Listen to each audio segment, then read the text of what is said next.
This is the most requested bag you guys asked me to review on this channel. It's the LePeau Plume Cabin Spinner by Samsonite. Now, I have high hopes for this bag because I thought I had pretty much found my top 5. I wasn't really in the market for a new one, but you guys kept leaving comments on my channel. Why has nobody reviewed this bag? Why is nobody talking about this bag?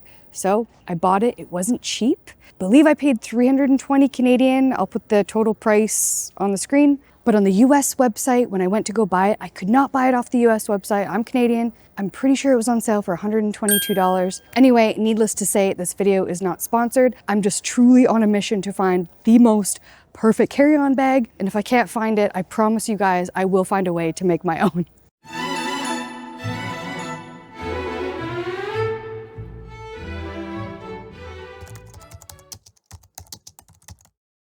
Now that I'm back home, I've put my thoughts together on whether or not I think this bag is worth it. The first and most important feature of this bag is its size. Measuring at 21.5 by 13.8 by 8.3 inches or 54.6 by 35 by 21 centimeters, this is a very attractive option for those of you flying airlines with, let's call them, less than generous carry-on allowances. And yes, I'll get into the sizer bin test in just a minute because I know that's what you're really here for.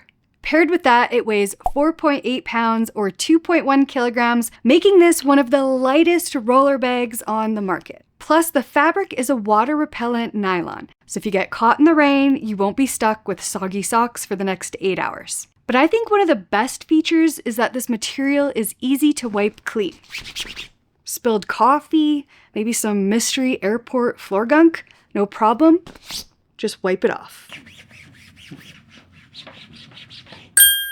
A small detail, but I do love that the wheels match the color of the bag. It gives polished, coordinated traveler vibes, and I'm here for it. Speaking of the wheels, they're durable, double spinner wheels, and in my testing, it rolled very smoothly through the airport, the jetway, on hotel carpet. It never swayed from me or tried to veer off in another direction.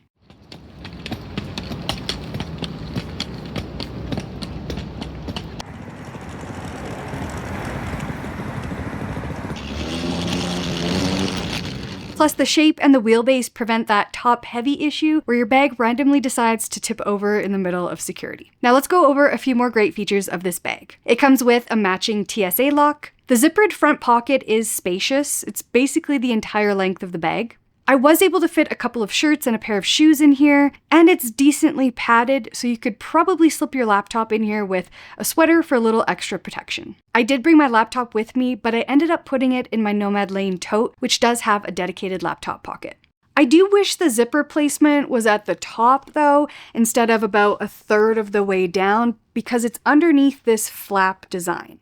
So it doesn't exactly count as a quick access pocket on the front, but I do get the design choice. It gives the bag a smooth, streamlined look. Plus, this carry-on is small enough to bring a separate personal item with you, so you'll probably have all of your essentials within reach anyway. There's also a kick plate for added protection, which, after 4 flights, a subway ride, and 5 different hotels, it's held up pretty nicely so far. The telescopic handle is sturdy, it doesn't slip, and it has a nice shape that makes it easy to slide another bag on top of. My only complaint, though, is that it seems to be inset a little too far, so you kind of have to maneuver it out past the bag itself. It doesn't just pop right out. Truthfully, this is a little nitpicky, and I think I only noticed this because I've used and reviewed so many carry-ons. Now let's talk about the carry handles, because they confuse me a little. There's one on the top and one on the side. They're very padded, like extremely thick and cushioned. Are they comfortable?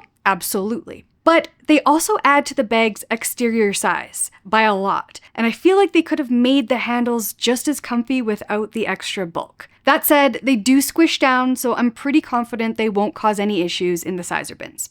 The orientation of the side handle is another thing I have thoughts on. It's positioned for carrying the bag horizontally, which is great if you're carrying it by your side, but I really have to think, how often are you doing that? Personally, I prefer the other orientation like on my Travel Pro bag, because the main time that I'm using the side handle is when I'm bending over to lift the bag into the overhead bin. Plus, if you hit a random set of stairs or the escalator decides to become stairs, I usually end up grabbing the top handle, not the side handle. But hey, maybe I'm missing something. If you prefer this kind of orientation, let me know in the comments. I'm genuinely curious.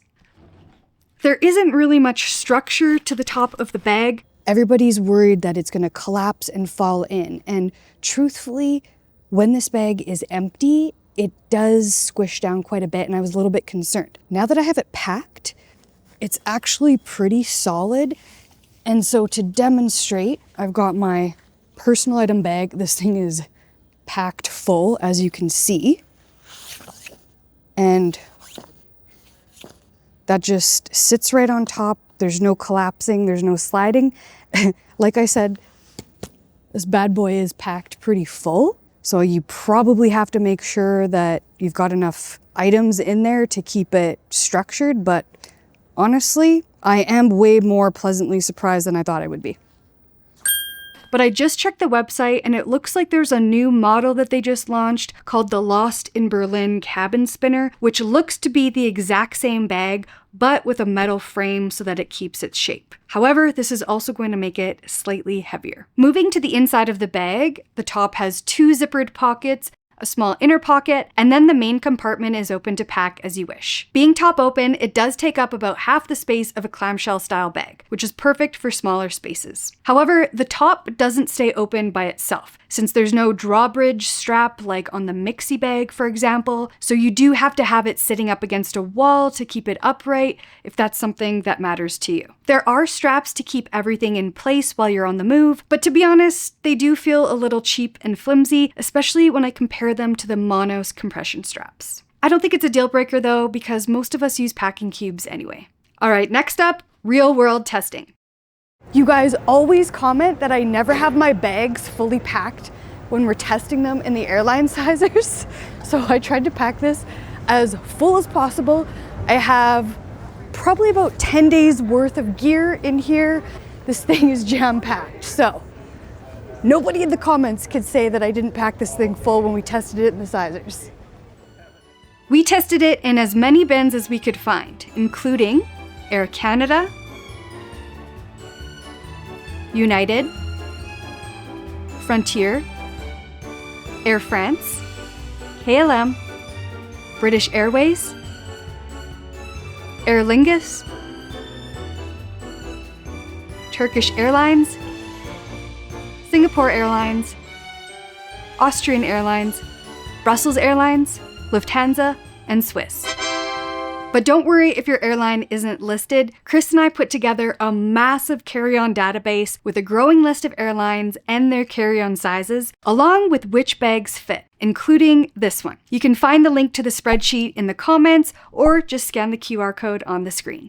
And I know some of you out there have this bag, so please let me know in the comments which airlines you've flown with it. All right, now for the part that really matters, how much can you actually pack in this bag? Because let's face it, a carry-on is only as good as what you can cram into it without having to sit on the lid and pray that the zipper holds.